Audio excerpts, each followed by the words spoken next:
Desde los albores de la humanidad, los seres humanos han buscado conexiones, señales, un puente entre nosotros y la inmensidad sideral. La bóveda celestial ha guiado a los exploradores e inspirado poetas, pero también ha susurrado secretos a aquellos individuos capaces de escuchar más allá del mundo visible. Una búsqueda que se reflejó en lo más profundo del espíritu a través de la religión, a veces adquiriendo matices inexplicables. Entre las facetas más oscuras de estas conexiones, figuras como demonios, espíritus y ángeles han adquirido una importancia fundamental, así como múltiples formas. Aunque solo queda un rastro claro de su existencia a través de representaciones y textos, estos seres malévolos y benévolos guiaron la evolución moral de la humanidad a través de sus primeros líderes espirituales. Telepatía, apariciones y posesiones son solo algunos de los fenómenos que durante siglos los médiums y psíquicos han intentado controlar para tener contacto directo con ellos. Según estos maestros de lo ocultista, nuestro cuerpo alberga un aparato extrasensorial capaz de unirnos inevitablemente con estos seres divinos universales, ya que la energía del cosmos sería parte de ellos, como lo es de nuestra alma. En este panorama esotérico, destacó la figura de una mujer, audaz, exploradora de los caminos del mundo y sus profundidades, Señora Blavatsky. Su incesante investigación inspiró profundamente campos científicos, movimientos como el New Age y sociedades como la Vril Gesellschaft, un grupo de ocultistas que supuestamente operaban en nombre del Tercer Reich. Poseía habilidades mediúmicas, poderes aparentemente mágicos que le habrían dado la posibilidad de explorar lugares ocultos, dimensiones de otro mundo. Según algunas visiones de su doctrina, los extraterrestres han estado entre nosotros desde los albores de la humanidad. Muchos de ellos serían precisamente esos demonios de los que hablaban los antiguos.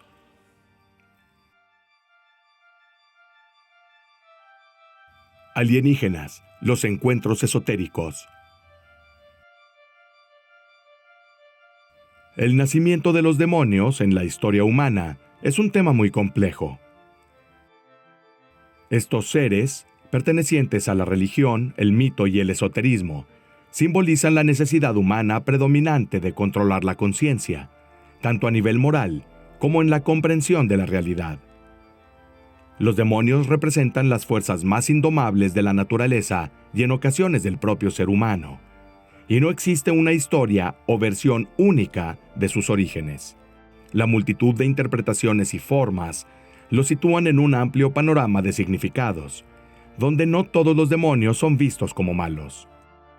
Aunque su origen sigue siendo incierto, el más antiguo de estos seres procedería de la cultura hindú y no de la babilónica, como suele pensarse. En estas culturas, los demonios son el resultado del mismo problema que fue abordado de dos maneras diferentes. Para las antiguas culturas hindúes, los demonios serían el amplio espectro del motor energético universal.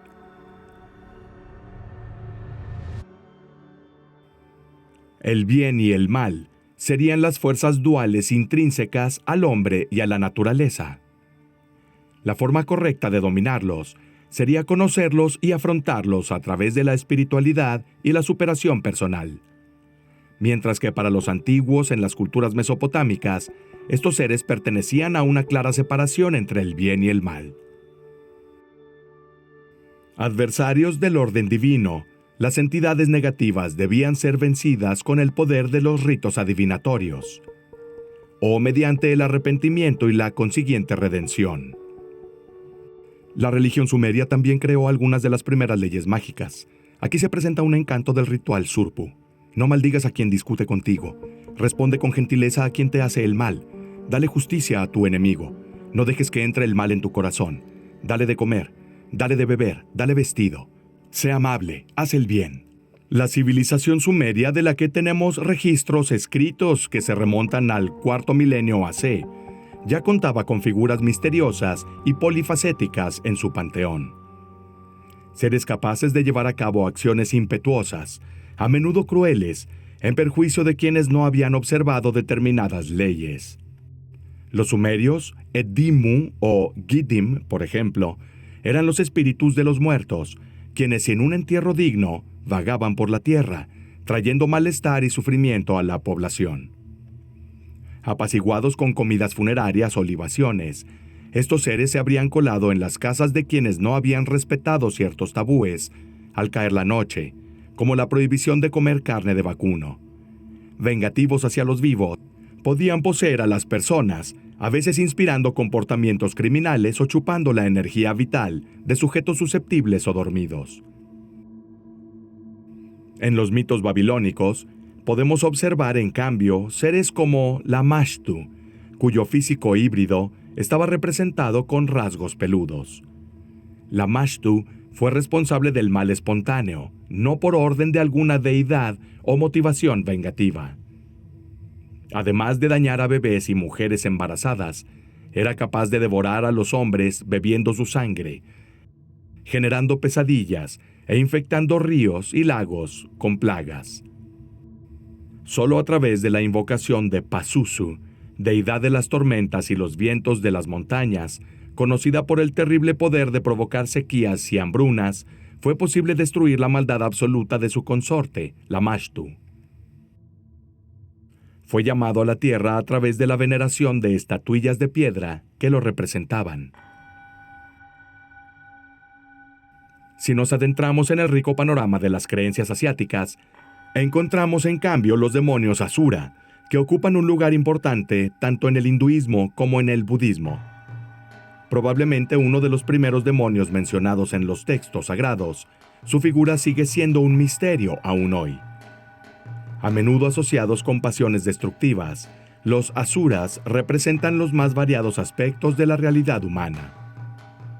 A veces encarnan el coraje, la fuerza y el deseo de poder, cualidades positivas y negativas que pueden entenderse de manera diferente según el contexto.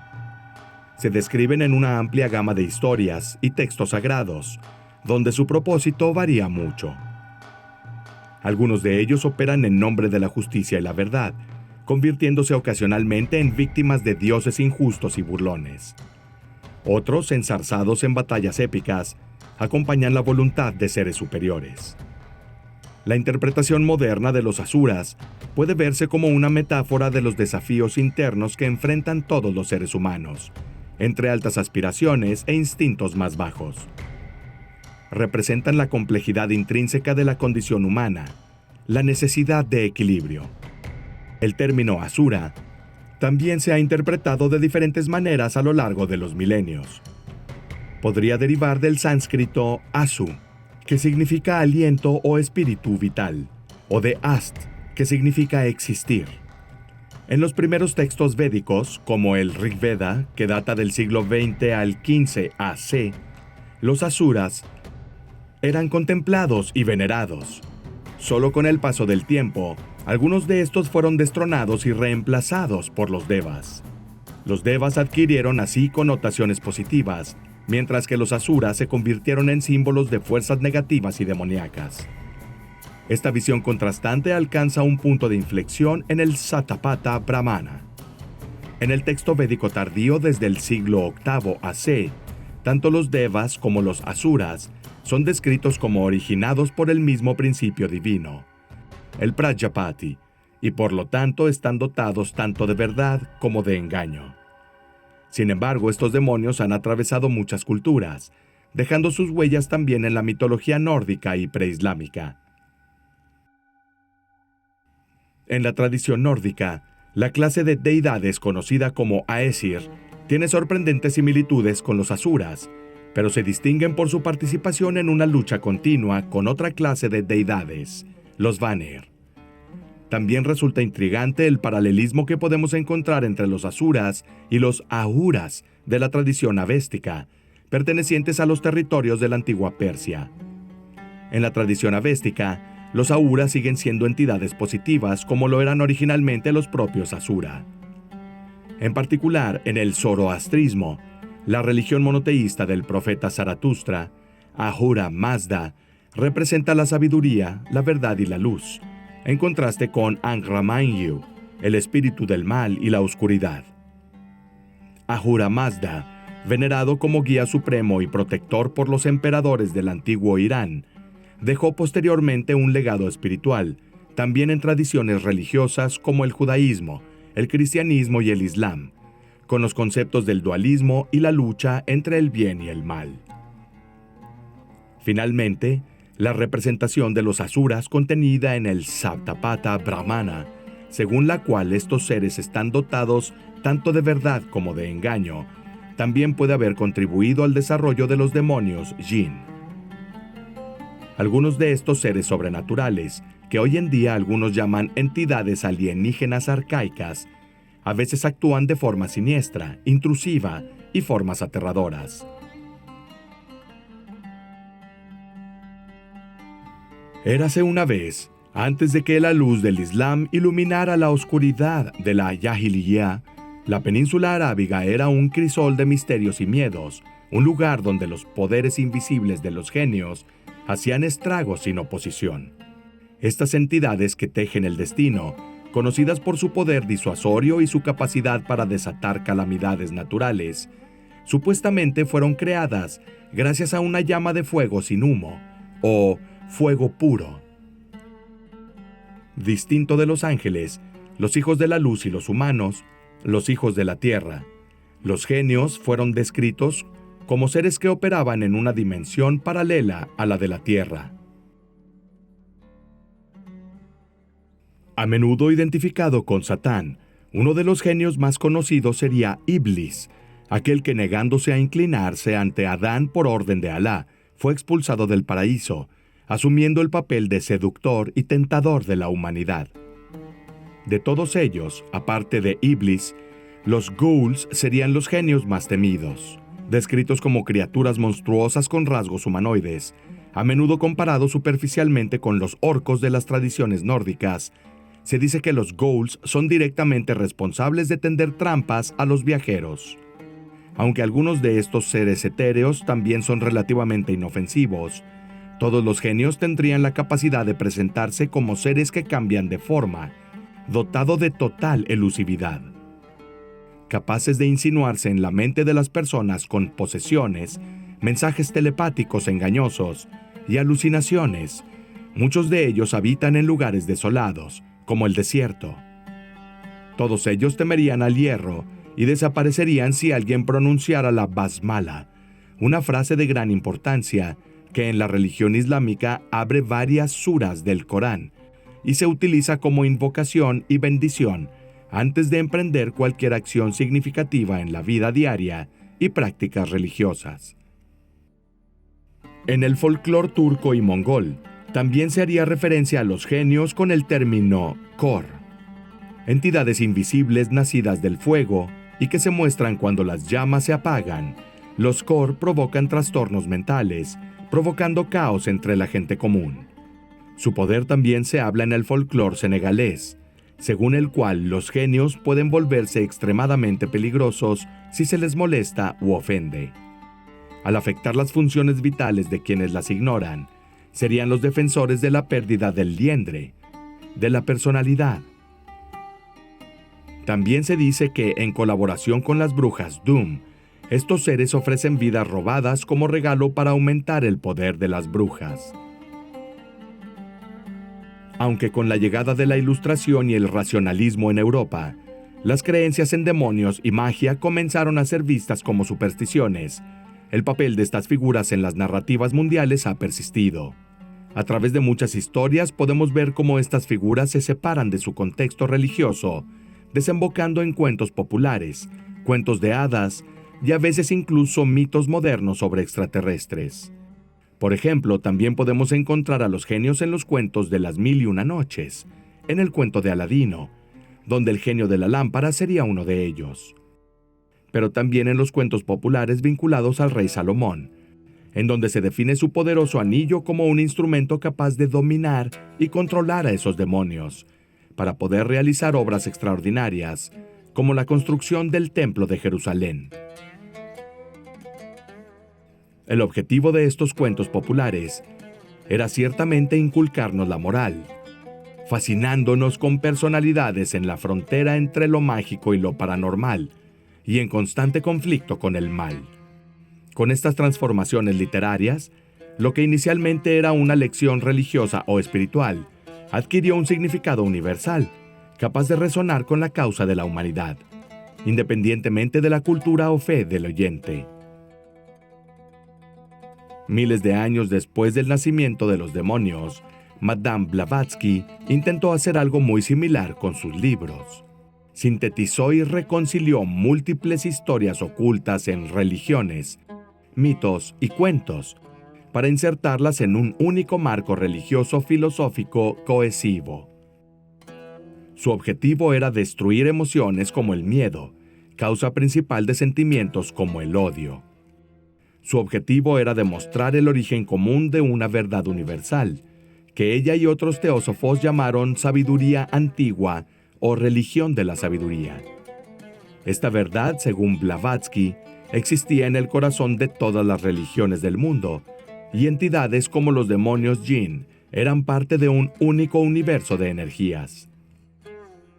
Energías que solo a partir del propio conocimiento podrían indicar el camino hacia la iluminación divina, con vistas a una posible reencarnación. Helena Petrovna von Hahn, mejor conocida como Madame Blavatsky, nació el 12 de agosto de 1831, en la ciudad de Dnieper. Conocida entonces como Ekaterinoslav bajo el dominio del Imperio ruso, la ciudad sufría una epidemia de cólera. Su madre contrajo la enfermedad poco después de darla a luz, y contrariamente a las predicciones más sombrías del médico, tanto ella como la recién nacida Blavatsky sobrevivieron milagrosamente. El padre de Helena, un soldado involucrado en la represión del levantamiento de noviembre en Polonia, vio a su hija por primera vez solo 6 meses después del nacimiento. Debido a los incesantes viajes de su padre por motivos de trabajo, que lo llevaban por toda Europa durante largos periodos, la madre de Helena a menudo se encontraba viajando sola con su hija, quien desde pequeña recorrió los numerosos caminos del Imperio ruso. Esta infancia en constante movimiento permitió a la joven vivir multitud de experiencias, garantizándole un amplio bagaje lingüístico y cultural. Helena, al crecer, seguiría viajando sola, con una pasión que superaba las meras necesidades familiares. Guiada por multitud de preguntas, decidió visitar todos los rincones del mundo para descubrir qué orígenes insólitos tenían sus experiencias extrasensoriales. Sus encuentros con esta dimensión desconocida desde los primeros días de su vida tuvieron un impacto notable, y solo con el paso del tiempo los reconoció como señales divinas. Todo empezó con la intensificación de los paseos nocturnos involuntarios entre las habitaciones de su casa, momentos en los que, según testigos, Helena habría hablado de vez en cuando con presencias invisibles. A medida que creció, estos fenómenos se intensificaron y, volviéndose cada vez más complejos, enriquecieron su existencia con habilidades paranormales poderosas. Los sueños de Madame Blavatsky se volvieron vívidos, difíciles de distinguir de la realidad. Visiones de otros mundos y encuentros con entidades etéreas se volvieron cada vez más claras y a veces conectadas entre sí.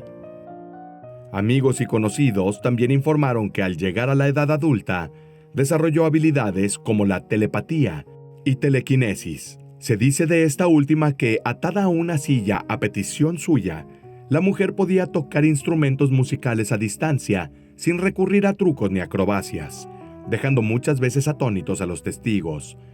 Por lo tanto, la gran curiosidad de Madame Blavatsky por temas como lo oculto y lo paranormal no surgió de la nada, sino que fue alimentada por sus experiencias personales, así como por algunos miembros de su familia. Su madre, una apasionada lectora y escritora, inició su propio negocio en San Petersburgo en 1838 y, adoptando el seudónimo de Zenaida Ava, entró en los círculos literarios rusos, introduciendo traducciones de las novelas de Edward Bulwer Lytton. Bulwer Lytton fue un famoso autor del siglo XIX, cuyos relatos probablemente ejercieron una fuerte fascinación en la pequeña Elena. Se destacó por sus personajes de fuerte impacto evocador, sumamente futuristas para el periodo histórico al que pertenecían. Habló de personas que intentaron superar su estatus noble, de sus aventuras vinculadas a la inmortalidad o a las dinámicas de poder en sociedades utópicas, pero también de ideales sobre justicia social, educación y mejora moral.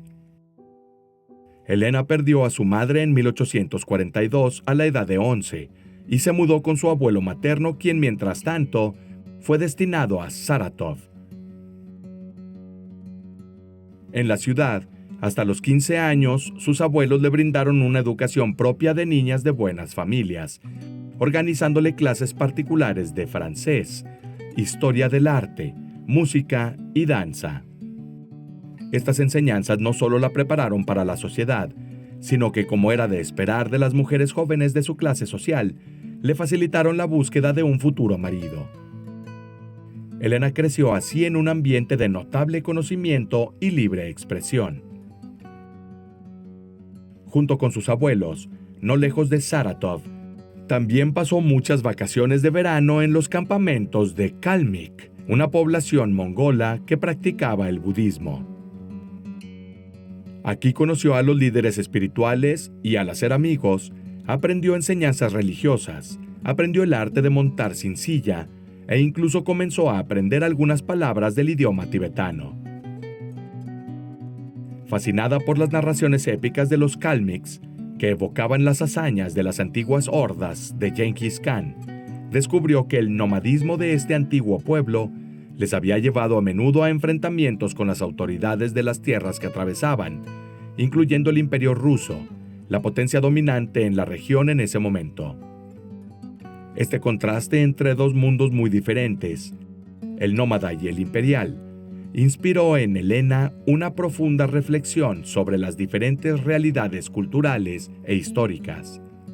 Su abuelo, ante sus historias, probablemente notó las reacciones encontradas de la niña. Entonces el anciano le mostró un tesoro de inestimable valor, y los dos tuvieron una larga conversación sobre una figura importante de la familia. Entre las cavernas de la casa de Saratov, Elena fue llevada a la biblioteca de su bisabuelo materno, el príncipe Pavel Vasilievich Dolgorukov, fallecido en 1838. El vasto repertorio de textos muy raros se convirtió en un faro para el viaje intelectual de una futura libre pensadora. Pero Dolgorukov no era un príncipe cualquiera. Iniciado en la masonería a finales de la década de 1770 y afiliado al rito de estricta observancia templaria, el hombre habría conocido figuras enigmáticas como Cagliostro y el conde de Saint-Germain, conocidos alquimistas y frecuentadores de las cortes europeas más influyentes de su siglo. Al conocer a estos eruditos ocultistas, Dolgorukov comenzó a coleccionar obras antiguas de todo tipo. Incluso logró salvar a algunos de ellos durante su huida de la persecución de los hugonotes, de la que él mismo formaba parte. Solo así, refugiándose en la corte de Catalina la Grande de Rusia, diseñó los caminos del conocimiento que recorrería Elena. Los hugonotes, en la Francia de los siglos XVI y XVII, emergieron como campeones del libre pensamiento. Fuertes oponentes del monopolio eclesiástico, aspiraban a la libertad de culto y de expresión religiosa personal. Su oposición a la autoridad de la Iglesia y su dedicación a una fe anclada en la conciencia personal les colocó a la vanguardia de los pensadores y reformadores independientes de la época. Es probable, por tanto, que el espíritu de independencia y conocimiento de su bisabuelo dejara un legado en los ideales de Elena. Ideales que moldearon así a una mujer que exploraría durante mucho tiempo estos libros antiguos y luego difundiría sus valores a través de la teosofía. Pasó poco tiempo y, abrumada por un fuerte cambio, la joven comenzó a experimentar visiones relacionadas con un misterioso indio. una de las entidades que luego definiría como parte de los llamados viejos maestros. Aquellos que, ascendidos a un cuerpo físico, habrían mostrado a la niña el camino correcto a seguir para su reencarnación. Sin embargo, este tipo de experiencias alejadas de la realidad pronto llevó a Elena a lidiar con un juicio negativo sobre las personas. Entre ellos estaban también los sirvientes de su casa, que a menudo se burlaban de ella por sus historias insólitas, consecuencia de un temperamento exuberante y sin barreras. Así que con tan solo 17 años, la joven dio un paso audaz y arriesgado. Dio el difícil paso de casarse con un hombre de 48 años, Nikifor Vladimirovich Blavatsky, un político encaminado a gobernar Ereván. El matrimonio se celebró el 7 de julio de 1849, a pesar de que Elena había intentado escapar varias veces durante la ceremonia. La pareja se fue a vivir al castillo fortaleza de Ereván, situado en la actual capital de Armenia. Después de intentar escapar repetidamente para reunirse con sus abuelos en Tbilisi, la niña decidió entonces romper relaciones con su pareja. El matrimonio terminó rápidamente y sin llegar a disolverse formalmente, lo que le permitió conservar el apellido de su marido, con el que todavía se le conoce hoy. Tras abandonar el castillo, fue a buscar a su padre, a Odessa, para luego regresar con él a San Petersburgo. A partir de ese momento, llevó una vida llena de acontecimientos. Visitó varios estados europeos, hasta que en 1851 se mudó a París, en donde, visitando a un médico llamado Victor Michel, aprendió la práctica del mesmerismo. El mesmerismo era una técnica muy popular en ese momento. Consistía en la manipulación de un fluido físico que Franz Mesmer definió como la fuerza magnética de los cuerpos vivos. Al manipular este fluido mediante imanes especiales, el médico intentó normalizar los desequilibrios presentes en el cuerpo. Michel, impresionado por el fuerte interés científico y esotérico de la joven, compartió con ella las fronteras inexploradas de la ciencia, donde muchos misterios aún esperaban ser revelados. A partir de ese momento, sin embargo, para Madame Blavatsky nada volvió a ser como antes. Elena escuchó una llamada. Esta vez partió hacia Inglaterra y en el palpitante corazón de Londres conoció a una persona cuya existencia nunca habría sospechado: el misterioso Mahatma Maurya. El hombre, un iniciado en el hinduismo, con quien de niña conversaba a menudo en sus visiones, le reveló un camino a seguir. La joven debía llegar a Shingatse, en Tíbet, en donde podría emprender una iniciación en los secretos más ocultos del espíritu y de la materia. Blavatsky, guiado por un irresistible instinto nómada, emprendió un viaje que fue mucho más allá del destino tibetano. Tenía la intención de reunirse con los líderes espirituales de diversas tradiciones religiosas para contribuir a la construcción de una nueva visión del mundo. Una visión libre de prejuicios culturales, abierta al encuentro y al diálogo entre diferentes credos y prácticas esotéricas. Viajó por América, Europa e India para profundizar su conocimiento de nuevos movimientos y tradiciones antiguas que aún estaban inexploradas. Conoció chamanes, magos, espiritistas y practicantes de rituales en un largo viaje entre el mundo visible y el invisible. Buscó los secretos de los sacerdotes magos de las comunidades nativas americanas. Caminó por las calles de Nueva Orleans, adentrándose en los misterios del vudú. Subiendo las escarpadas montañas, participó en las ceremonias indígenas andinas. Se acercó a las enseñanzas del hinduismo y al entrar en el continente asiático, se sumergió en los conceptos del taoísmo. Estas reuniones no fueron simples visitas. Cada experiencia se convirtió no solo en un viaje geográfico, sino interno. Descubrió así que, a pesar de la multiplicidad de formas y tradiciones, las religiones compartían un objetivo común: la búsqueda de una comprensión de alto espectro de la existencia humana. Todos parecían señalar lo espiritual, realización del individuo, la búsqueda de una realidad superior y la trascendencia del yo hacia un estado superior de conciencia. A través de un enfoque pionero, intentó tejer un hilo que conectaría todas las tradiciones espirituales en una gran trama. A medida que continuaban sus visitas a comunidades religiosas, comenzó a anotar observaciones iniciales sobre lo que había aprendido. Pero su viaje apenas comenzaba, y llegar al Tíbet no fue fácil. Su primer intento, que tuvo lugar en 1852, fracasó. Al intentar entrar en territorios tibetanos a través de la India, se encontró ante el muro de desconfianza debido a la dominación británica. Proveniente de un imperio considerado adversario, se le negó el permiso para continuar, probablemente también por sospechas de espionaje que podrían haber recaído sobre ella.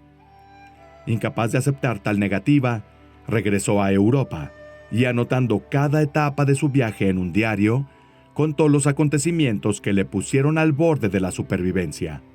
Según sus propios relatos, sufrió un naufragio cerca del Cabo de Buena Esperanza, llegando a Inglaterra solo en 1854, en un clima de extrema agitación política. En aquel momento, las tensiones de la guerra de Crimea podría haber complicado aún más su situación como ciudadana rusa. Sin embargo, según ella informó, encontró una manera de actuar como concertista de la Real Sociedad Filarmónica. En 1867, sus aventuras la llevaron a Italia, en donde tendría el privilegio de conocer al famoso revolucionario Garibaldi. Con él habría participado en las batallas de Monte Rotondo y Mentana, donde fue alcanzada por una bala. Creída muerta, fue arrojada en una fosa común. Después de unos días de oscuridad total, al volver a abrir los ojos, se dio cuenta que había sido transportada a otro lugar. Pero quienquiera que estuviera allí con ella no tenía rasgos humanos. Unos espíritus de luz la miraron por última vez antes de desaparecer para siempre. En 1868, Blavatsky finalmente logró entrar en el Tíbet, una experiencia que completamente abrumó su visión del mundo. En el transcurso de 2 años, la mujer recibió enseñanzas telepáticas de sus maestros ascendidos, Mahatma Maurya y Kuthumi. Gracias a la escritura automática, comenzó a escribir las primeras líneas y conceptos de su doctrina y los secretos de estas entidades.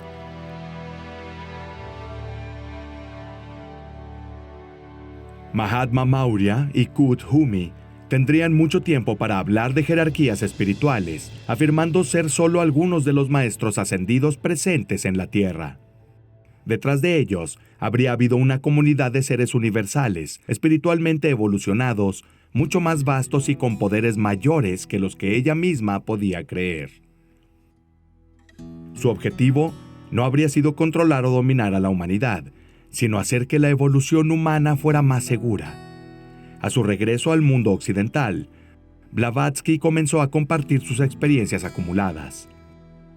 Primero se hizo amiga de Henry Steele Olcott y William Quan Judge, quienes en Nueva York en 1875 se convertirían en los miembros fundadores de la Sociedad Teosófica. Las dos figuras, igualmente enigmáticas e interesadas en el estudio de los fenómenos espiritistas, tanto desde el punto de vista científico como filosófico, la acompañaron en muchas de las últimas etapas importantes de su vida. Olcott quedó impresionado por Blavatsky desde su primer encuentro. Dijo sobre ella: «Debo confesar que cuando la vi por primera vez, la consideré una persona verdaderamente inusual. De hecho, recuerdo que le dije a una amiga mía, de una manera grosera: Dios mío, mira ese espécimen, con su camisa escarlata de Garibaldi». Ella brillaba, iluminando enormemente el gris de la granja en la que estábamos. Sabía que era extranjera, y al oírla hablar en perfecto francés con su pareja, inmediatamente pensé que era parisina.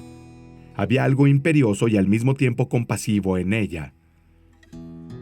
Sabes, uno de mis pasatiempos era leer a las personas por sus rostros, y ella tenía un rostro decidido, lleno de poder, una mezcla de refinamiento y cultura. La seguí al jardín. Había preparado un cigarrillo y buscaba cerillas. Aproveché la oportunidad para conocerla. «Permettez-moi, madame». Volví a encender su cigarrillo y comenzamos a conversar en francés. Me dijo que estaba profundamente interesada en los fenómenos descritos en el gráfico diario, pero aún así había tenido dudas sobre asistir. Al surgir en América durante un período conocido como el Segundo Gran Despertar, la sociedad teosófica encontró un terreno fértil para darse a conocer. De hecho, en Estados Unidos se vivía un animado debate sobre la posibilidad de comunicarse con el más allá. Blavatsky, sin embargo, expresó dudas sobre el espiritismo tradicional y propuso un enfoque diferente al fenómeno. Su observación se basó en la idea de que las manifestaciones espiritistas podrían tener explicaciones alternativas, como las influencias de los planos astrales inmateriales, dimensiones superiores que los seres humanos no son capaces de percibir normalmente, excepto mediante un estudio profundo en el campo del esoterismo. La teosofía no negó la posibilidad de la existencia del más allá, ni de comunicarse con él. La doctrina sugería que había dimensiones naturales mucho más complejas y leyes detrás de este fenómeno, pero sobre todo, no estaba representada adecuadamente dentro del espiritismo tradicional. Luego la mujer intentó explicar en sus libros cuáles eran estas dimensiones, incluyendo conceptos como reencarnación, karma y evolución espiritual. Y no solo eso, como la propia Blavatsky declaró: «Nuestro trabajo es un alegato por el reconocimiento de la filosofía hermética, la antigua religión de la sabiduría universal como la única clave posible a lo absoluto en ciencia y teología». De manera multifacética, pero al mismo tiempo unidos por un hilo conductor, el primero de estos textos fue Isis Develada, publicado en 1877. El trabajo desafiante y rico atrajo tal interés del público que casi no estuvo disponible en unos cuantos días, y actualmente difícil de conseguir en su versión original. Después de trasladar la sede de la sociedad a la India, estableciéndola en Adyar en 1880, durante un viaje a Ceilán, Madame Blavatsky y Henry Steele Olcott se convirtieron oficialmente en budistas. A partir de ese momento, como embajadora del pensamiento innovador y curioso, Blavatsky se dedicó a unir diferentes culturas y pueblos, abriendo las puertas de sus centros de estudios. Sus ideas buscaban trascender las divisiones causadas por diferencias culturales, económicas e ideológicas, que a menudo habían llevado a conflictos, incluso dentro de las propias tradiciones religiosas. Probablemente también debido al éxito de sus visiones, Elena Blavatsky también quedó abrumada por innumerables críticas. Los académicos y científicos de la época la consideraban una charlatana. Su decepción con la ciencia ortodoxa, es decir, la ciencia ligada a un enfoque empírico, racionalista y materialista, la expuso al juicio de personas muy influyentes. La controversia se intensificó cuando algunos miembros del Society for Physical Research, una organización dedicada al estudio de fenómenos paranormales, la acusó de fraude. No faltaron las afirmaciones de que algunas de sus cartas a Mahatma eran en realidad falsas.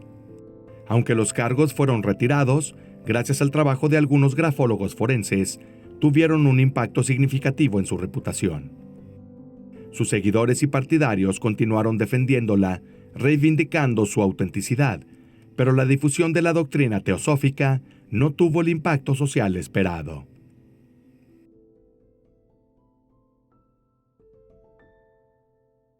Haciendo una última parada en Italia, Nápoles y posteriormente en Würzburg, en Baviera, Blavatsky se dedicó a escribir un segundo libro, La Doctrina Secreta, una obra monumental en la que reside otro libro ocultista de inestimable valor, el Libro de Dzian, que contiene las estrofas de Dzian.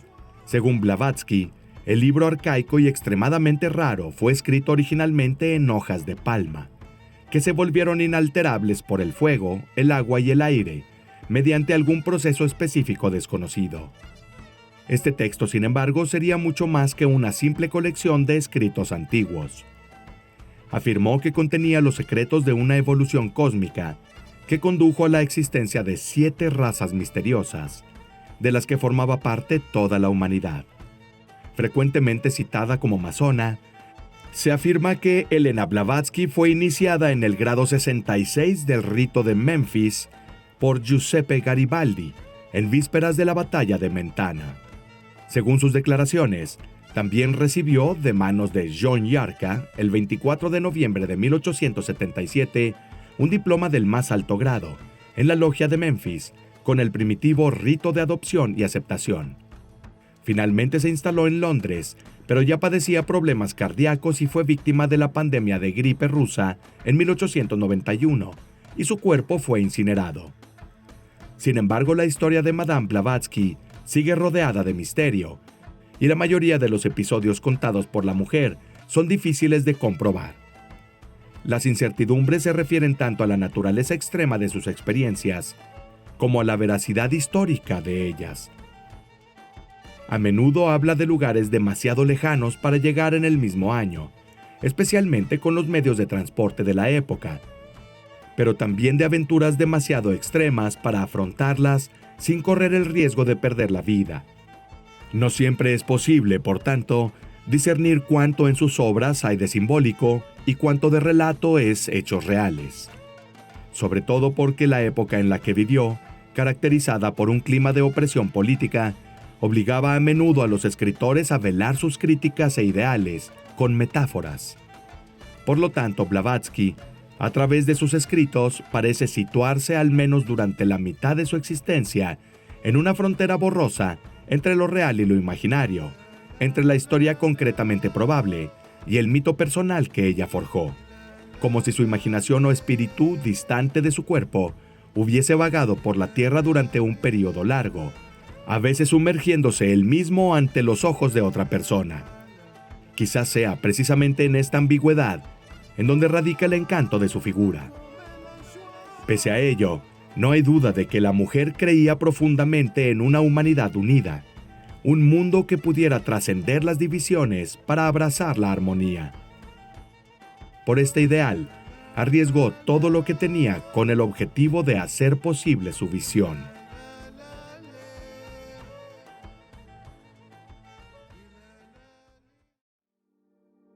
En el universo teosófico, el término hermandad blanca se usa a menudo para definir una hermandad de seres espirituales, cuyo objetivo es conducir a la humanidad hacia la plena conciencia y ascenso voluntario a los grados superiores del ser. Sin embargo, cuando Elena Blavatsky habló por primera vez sobre esta hermandad blanca, se inspiró en ideas ya presentes en otras obras, incluyendo las de Karl von Eckartshausen, un místico y escritor de finales del siglo XVIII. De hecho, Eckartshausen, en su libro La nube sobre el santuario, lo describió como un consejo de luz, una comunidad mística única. Formada tanto por seres vivos como por almas fallecidas, esta comunidad se basó en una combinación de doctrinas cristianas, en particular la comunión de los santos, e influencias tomadas de corrientes esotéricas como los Rosacruces y los Illuminati, grupos ocultistas conocidos por su interés en sociedades secretas y prácticas de magia blanca con fines benévolos. Por lo tanto, la visión de Eckartshausen con su consejo de luz pudo haber tenido una influencia significativa en la formación conceptual de la Hermandad Blanca. Volviendo a la visión de Blavatsky, incluso los propios maestros ascendidos, los Mahatmas, serían parte de esta misteriosa jerarquía. Dentro de la sociedad teosófica, figuras como el coronel Henry Steele Olcott y el escritor William Judge dieron una inmensa resonancia a estas figuras, con quienes la mujer afirmó estar en contacto telepático. También se dice que las comunicaciones telepáticas involucraron al periodista Alfred Percy Sinnett, quien a partir de 1881 también inició una extensa correspondencia con los Mahatmas. El hombre hizo preguntas y las metió en un sobre cerrado. Posteriormente, recibió respuestas mediante un proceso conocido como precipitación.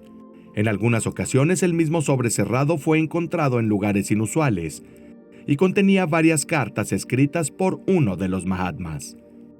Según esas cartas, publicadas en Londres en 1923 bajo el título Las cartas de los Mahatmas para A.P. Sinnett, los propios Mahatmas afirmaron ser parte integral de esta hermandad blanca.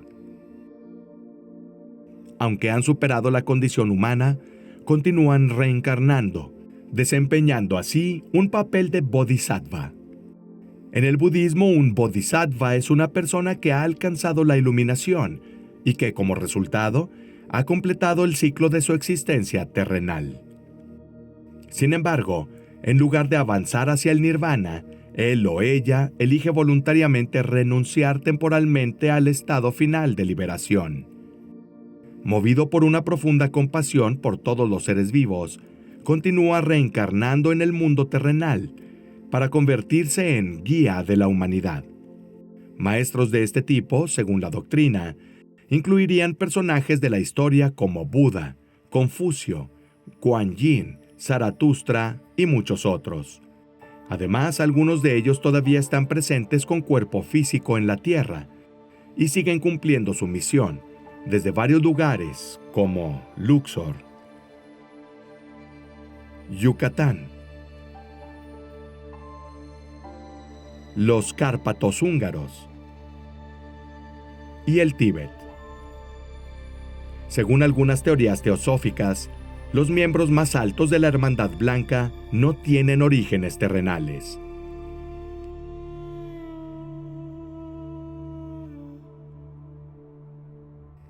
En realidad parecen originarse en otros lugares, en el cosmos, como Sirio, las Pléyades y el planeta Venus. En particular, se afirma que desde Venus, a instancias de entidades conocidas como directores estrella, hace unos 18 millones de años, llegó una misión de espíritus venusianos, liderados por Sanat Kumara, también conocido como el Anciano de los Días. El nuevo señor del mundo, a partir de ese momento, sería asistido por otros 3 Kumaras, más 3 más operando de incógnito. Entre sus tareas también encontraríamos el seguimiento de otras entidades alienígenas encarnados en la Tierra, incluidas las criaturas conocidas en la literatura ovni como los grises y los reptilianos. Inicialmente, los Kumaras habrían intentado recurrir a cruces genéticos para seleccionar a los mejores individuos y poder refinar la raza humana y hacerla capaz de acoger la autoconciencia, mientras más tarde difundirían un aporte espiritual puramente iniciático.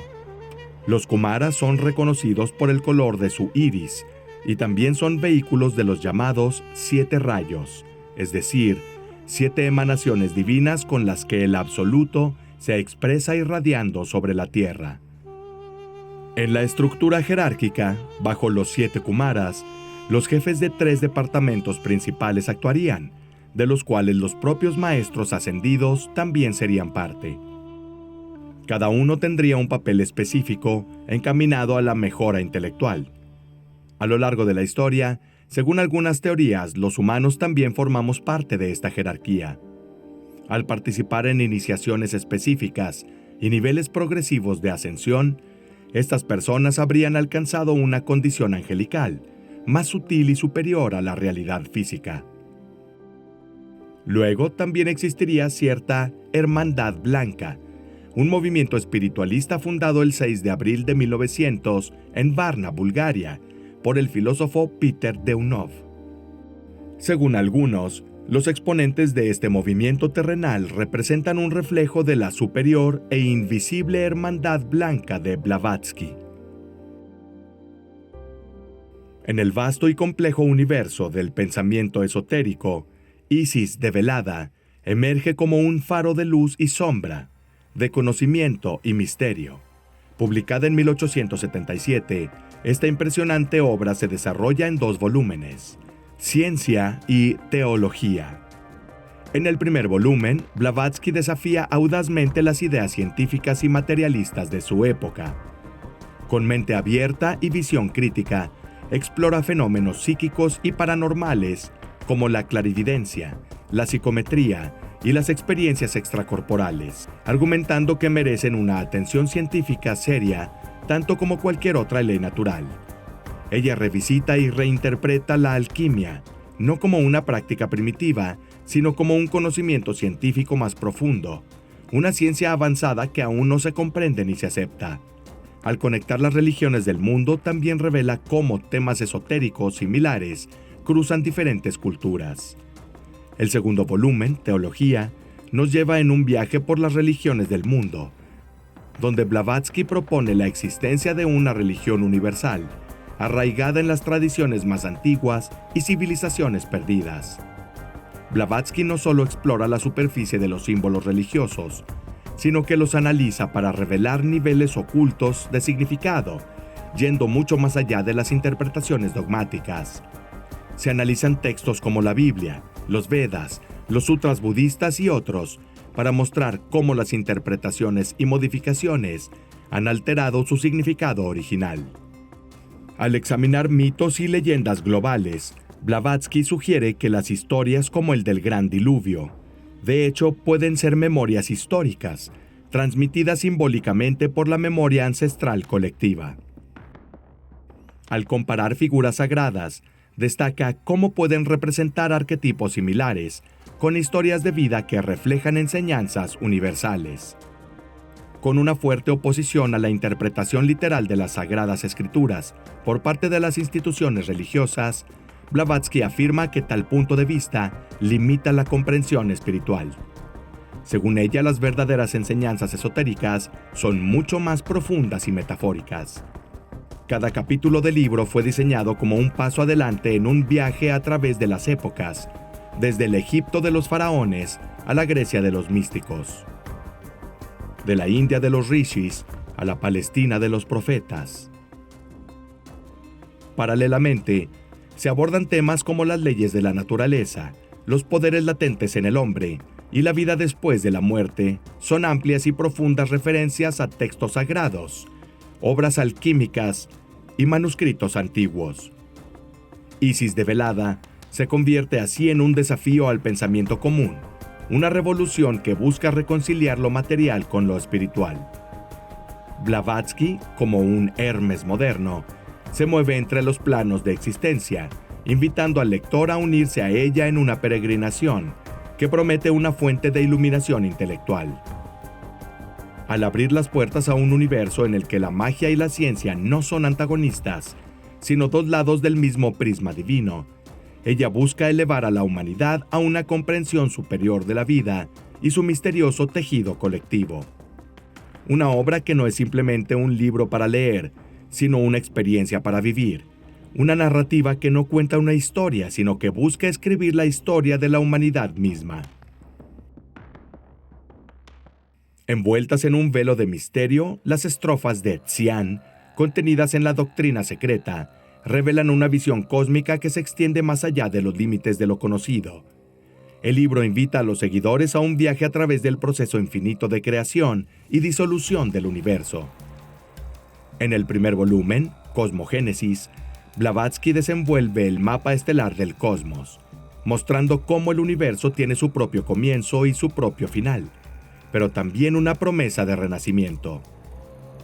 Como un reloj celestial, los engranajes del espacio se mueven en una danza suspendida entre creación y destrucción. El segundo volumen, Antropogénesis, es el diario de viaje del alma humana, una historia que rastrea los pasos de nuestros ancestros espirituales a través de continentes perdidos y eras desaparecidas. 7 razas raíz emergen como actos de un drama divino, que se desarrolla bajo la mirada inmutable de las estrellas. Cada una de estas razas se convierte en portadora de una nueva visión del mundo, una nueva realidad. Los antiguos versos de las estrofas de Xian, traducidos de una lengua arcaica perdida, retratarían el universo como un organismo que respira psíquicamente en 7 vastos períodos de manifestación, el Manvantara, pero también en 7 vastos momentos de descanso, conocidos como Pralaya. Cada Manvantara pertenecería a una era, y cada era estaría representada por una de las 7 razas raíz. El término razas no se refiere a grupos étnicos o grupos biológicos, tal como se conciben en la ciencia moderna, sino específicamente a la evolución de la conciencia del ser. En un tiempo primordial, y limitada a los ojos de la humanidad actual, la Tierra habría albergado a su primera raza raíz, los seres de la raza raíz polar, criaturas de pura energía astral. Habrían flotado en el cosmos en un estado semidivino, casi angelical.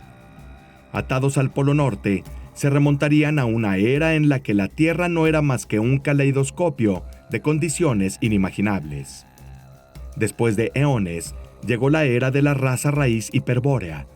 Con una transición paulatina hacia lo tangible, estos seres todavía etéreos habitaban un continente perdido, envuelto por un clima templado, a pesar de su proximidad con los polos. Un amanecer de conciencia comenzaría entonces a abrirse camino en este mundo aún joven e incierto. Lemuria marcó definitivamente el hogar de la raza raíz lemuriana, el tercer gran capítulo de la existencia terrenal.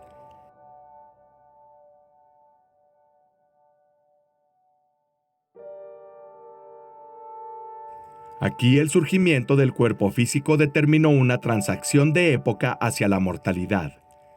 Los lemurianos habrían navegado por un mundo de descubrimientos donde la sexualidad y la diferenciación de género pintaron un nuevo fresco de la experiencia humana.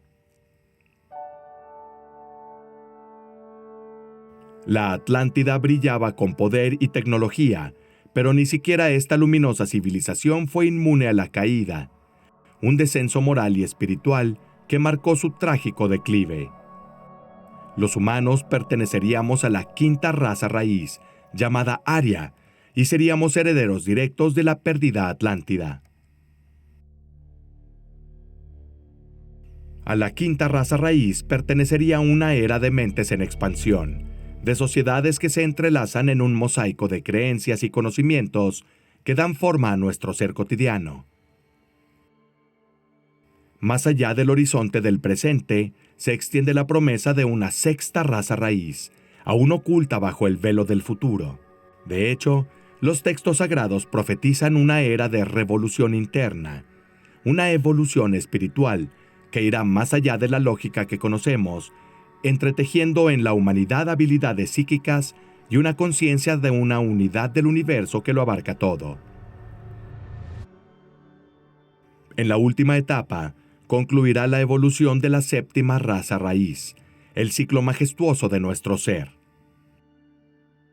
La doctrina teosófica habla de una época donde la realización espiritual será tan elevada que el ser humano en su forma actual estará destinado a trascender su fisicalidad, mutando en algo totalmente nuevo. Este sello final será el sello de un viaje que se extiende más allá del lienzo de la historia, hacia la eternidad del ser. En esta lenta elevación del espíritu, como mecanismos soberanos, reinarían la ley del karma, causa y efecto, y la doctrina del dharma, la justicia, pilares de un orden universal que rigen cada acción y reacción. Cada acto, cada pensamiento del hombre entretejido en el gran tapiz de la vida, se entiende aquí no solo como el destino individual, sino también como el destino colectivo de la humanidad. A pesar de su aparente ausencia física, las estrofas de Xian se han convertido en una fuente de veneración.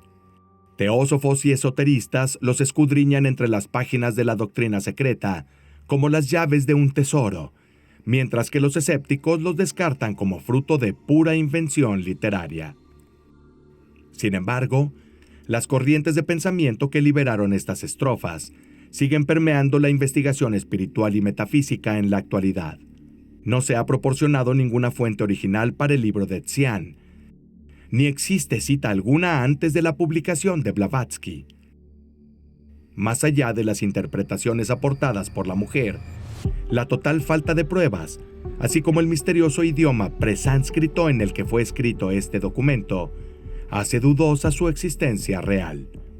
David Reigel, un orientalista afiliado a la Sociedad Teosófica, cree, sin embargo, que el manuscrito está relacionado con un texto del budismo Vajrayana, el Kalachakra Tantra. El esoterista inglés Nicholas Guthrie Clark sugirió en 2006 que la fuente de inspiración para las estrofas debería buscarse en el taoísmo chino y la Kabbalah judía.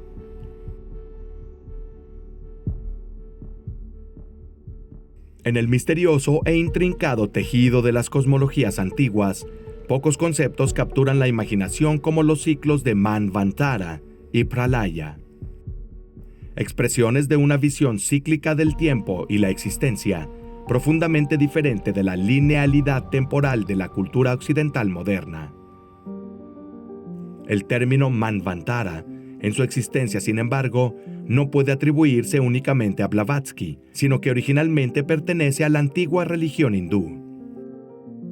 Manvantara, en este contexto religioso, significaría la duración de Manu, donde Manu es considerado el primer hombre y legislador de la tierra, figura que recuerda a Noé en las tradiciones judeocristianas.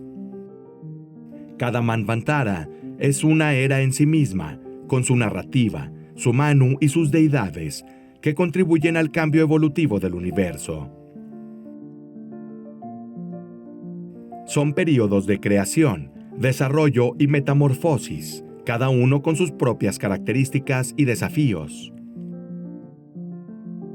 Cada Manvantara se divide en 4 eras o yugas, que describen la evolución moral y espiritual de la humanidad.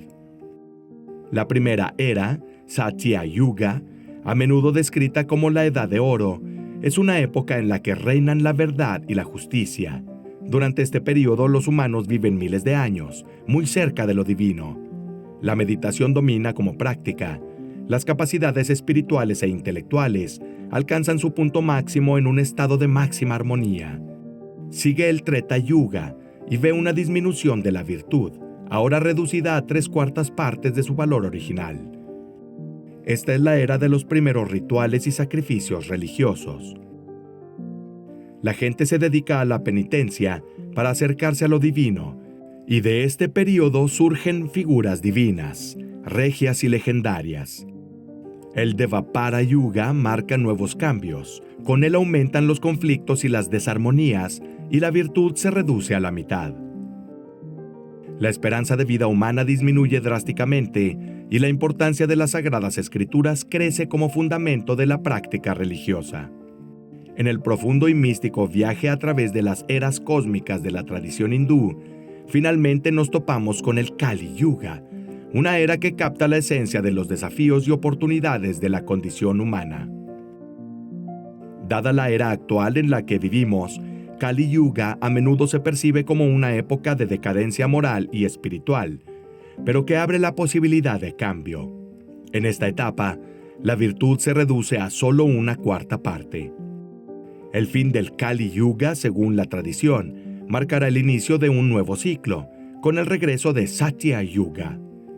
Cada 14 ciclos de Manvantara, finalmente existiría un Brahma, quien en este contexto no solo sería el regulador del tiempo y la existencia, sino también el creador del universo. Cada Brahma, de hecho, representa un ciclo completo de vida, muerte y renacimiento a escala cósmica. Esta visión cíclica del tiempo ofrece una perspectiva de esperanza, renovación y sugiere que cualquier periodo de oscuridad es solo momentáneo.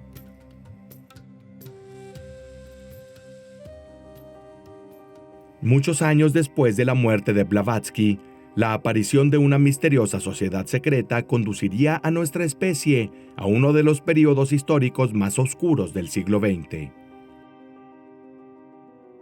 Situada en la delgada frontera entre la magia y la realidad, la sociedad secreta, Vril Gesellschaft, ha sido durante mucho tiempo objeto de debate por parte de teóricos de conspiración, ufólogos y entusiastas del esoterismo. Descrito por algunos como un grupo de médiums formado por mujeres cultas, Vril estuvo activo durante mucho tiempo en la investigación tecnológica alemana. Sin embargo, la existencia de este grupo sigue siendo muy dudosa. Gran parte de la información moderna relativa a la sociedad Vril, en primer lugar, se habría inspirado tanto en las obras de Helena Blavatsky como en las tramas de ciencia ficción de otras novelas. De hecho, el nombre Vril proviene de La raza próxima, una novela de ciencia ficción de 1871, escrita nada menos que por Edward Bulwer Lytton. Entre páginas, habla de una raza subterránea que se ha vuelto superior a los seres humanos, gracias a un poderoso fluido energético llamado Vril. La trama del libro sigue al narrador, un ingeniero de minas anónimo, que se topa con una caverna subterránea mientras explora una mina. Poco a poco, esta caverna se revela como la entrada a una civilización formada por seres humanos evolucionados, llamada Vril-ya. Físicamente similares a los humanos de la superficie, pero mucho más avanzados en términos de tecnología, organización social y habilidades espirituales, los Vril-ya son capaces de manipular el famoso fluido Vril. Gracias al uso de varitas u otros dispositivos, estos seres controlan el fluido para hacer cosas muy importantes en su sociedad, desde curar hasta construir, desde destruir enemigos hasta animar objetos inanimados. A lo largo del libro, el narrador sigue la filosofía y organización de los Vril-ya, con un tono cada vez más inquieto. Le preocupa el potencial de esta raza, que algún día podría surgir, destruyendo a la humanidad tal como la conocemos y dando lugar a una futura raza que dominará el mundo. La sociedad Vril-ya se describe como una organización gestionada de manera utópica, en donde los miembros viven vidas muy largas, saludables y libres de conflictos, gracias a un sistema social que desalienta la maldad y la competencia dañina. La igualdad de género es una norma aceptada, y su sistema educativo garantiza que todos alcancen su máximo potencial intelectual y físico. La novela, que puede interpretarse como un comentario satírico o una crítica de las ideas de la era victoriana sobre el progreso, la raza y el imperialismo, ejerció una influencia notable en la cultura popular desde la mitad del siglo XIX hasta la década de 1930. La propia Elena Blavatsky y otros autores ocultistas adoptaron el término Vril como sinónimo de fuerzas naturales, utilizable solo a través de la magia. En la primera obra de Blavatsky, Isis revelada, que Vril, por ejemplo, era retratada como una fuerza real, que actúa de forma independiente. En la doctrina secreta, ella dice que los habitantes de la Atlántida lo habrían utilizado para construir estructuras colosales. Tras la caída de la Atlántida, un pequeño grupo de sacerdotes supervivientes habría conservado esta fuerza, transmitiéndola a unos pocos elegidos en forma de energía psíquica. Energía que les permitiría controlar toda la naturaleza. Además, a mediados de la década de 1890, nuevos avances científicos, como el descubrimiento de los rayos X, llevaron a la opinión generalizada, incluso entre los intelectuales, de que las ciencias naturales todavía no podían presumir haber resuelto los enigmas del mundo, que todavía existían fuerzas y energías naturales invisibles. Así, las teorías ocultistas no solo se presentaron como una contrapropuesta a las ciencias naturales, sino que detrás de las críticas de los científicos, ganaron visibilidad y en ocasiones, los dos mundos incluso encontraron puntos temáticos en común. Muchos grupos de ocultistas comenzaron a formular creencias que buscaban comprender y controlar las fuerzas terrestres y cósmicas, a menudo vistas de manera similar a las ciencias naturales de la época. Como resultado, florecieron teorías que afirmaban ser capaces de llenar supuestos vacíos en las ciencias, sin tener en cuenta que Bulwer Lytton solo quería escribir una novela ligera, al estilo de Julio Verne. Luego, hacia 1900, los sectores del ocultismo y misticismo experimentaron un gran auge que se prolongó hasta la década de 1930. Entre 1874 y 1924, se publicaron en Alemania 4 traducciones del libro de Bulwer Lytton. Y dado que la teosofía estaba muy extendida, el concepto de Vril se volvió extremadamente común, tanto en los círculos interesados como entre el público en general. Estas historias, ricas en simbolismo esotérico, alusiones a sociedades secretas y razas perfeccionadas, se convirtieron así en el trampolín para conceptos ideológicos que ya estaban en desarrollo desde hacía siglos. De hecho, en el ámbito de la ciencia, surgió a principios del siglo XX un movimiento que tendría una siniestra resonancia en la historia: la eugenesia. La premisa de la eugenesia se centraba en la selección de especies etiquetadas como superiores para el mejoramiento de la raza humana. Un pensamiento que derivó en una comprensión distorsionada y apenas científica de las leyes de la herencia propuestas por Mendel y más allá, dado que en este periodo histórico la eugenesia se fusionó en ocasiones con el racismo científico. Para ser claros, el racismo científico comenzó a extenderse en el siglo XVII. Pero según Benjamin Isaac, historiador de la Universidad de Tel Aviv, en su ensayo titulado La invención del racismo en la Antigüedad Clásica, relata que las ideas propuestas por el racismo científico se arraigaron a partir del período greco-romano. En resumen, el propio nazismo probablemente se basó en pensamientos distorsionados, tan antiguos como el hombre, en la cima del conocimiento popular inmaduro y confuso. El racismo científico buscaba atribuir superioridad e inferioridad a bases biológicas y genéticas, dando un barniz de respetabilidad a estas ideas. Las teorías de la eugenesia pasaron así a formar parte de las agendas políticas de varios países, en donde fueron usadas para justificar políticas de esterilización forzada, asesinato en masa y genocidio. Además, es cierto que el nazismo y sus simpatizantes a menudo coquetearon con lo oculto, recurriendo libremente a diversas fuentes esotéricas para crear un velo místico sobre el régimen y sus aspiraciones.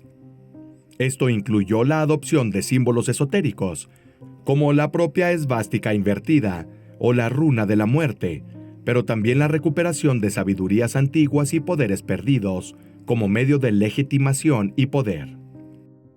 El régimen también reclutó a astrólogos y psíquicos para intentar predecir el futuro y obtener ventajas estratégicas durante la Segunda Guerra Mundial. Estas prácticas ocultas fueron vistas como un medio para influir en los acontecimientos y el destino del Tercer Reich. En el torbellino de estos pensamientos, podemos observar un ejemplo peligroso de cómo las ideas con el tiempo a veces se pueden mezclar y ser transformadas en armas ideológicas.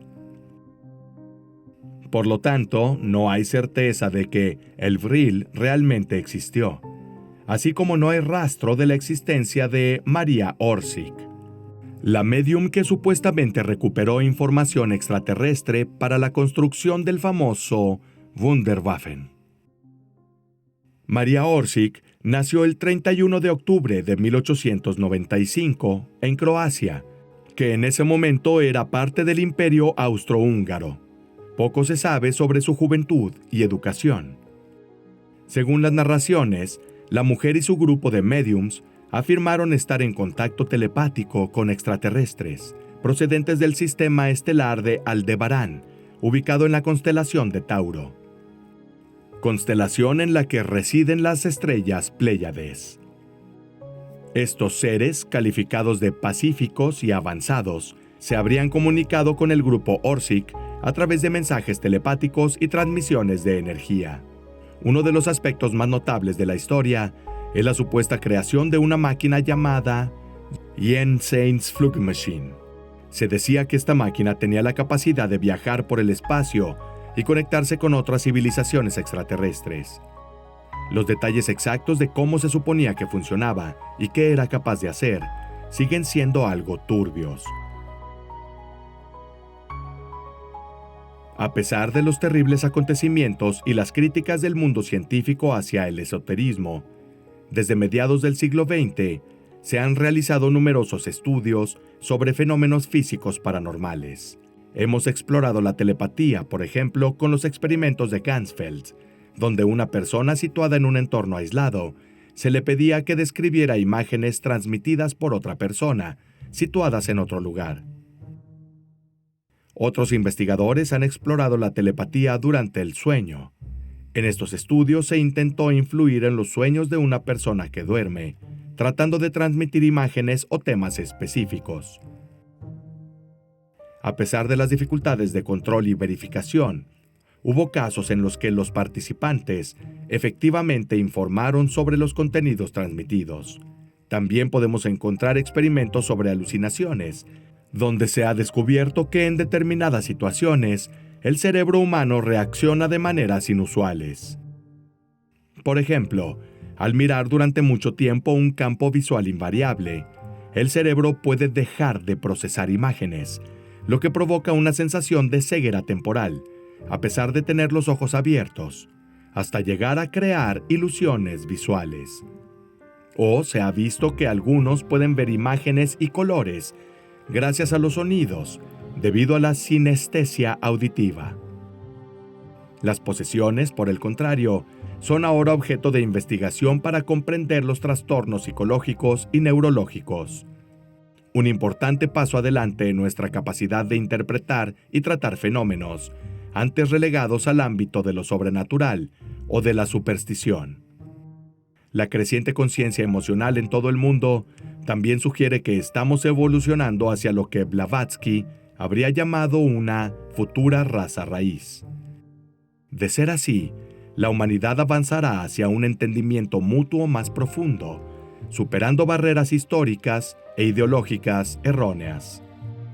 Pero también a la conciencia de que nuestro cuerpo es una caja de resonancia de las emociones de los demás. Así lo demuestran experimentos sociales, como el efecto Maharishi, que demuestra cómo los seres humanos han podido influir en su propio contexto a través de la meditación colectiva. Los datos destacaron una disminución del porcentaje de conductas delictivas en el mismo periodo en el que se produjeron estas manifestaciones. Las emociones y el estrés psicológico no son solo experiencias subjetivas, sino que tienen efectos físicos tangibles en los demás, como lo demuestra la medicina psicosomática. Estos descubrimientos nos llevan a reflexionar sobre nuestra interconexión, no solo entre los humanos, sino también con el universo en general.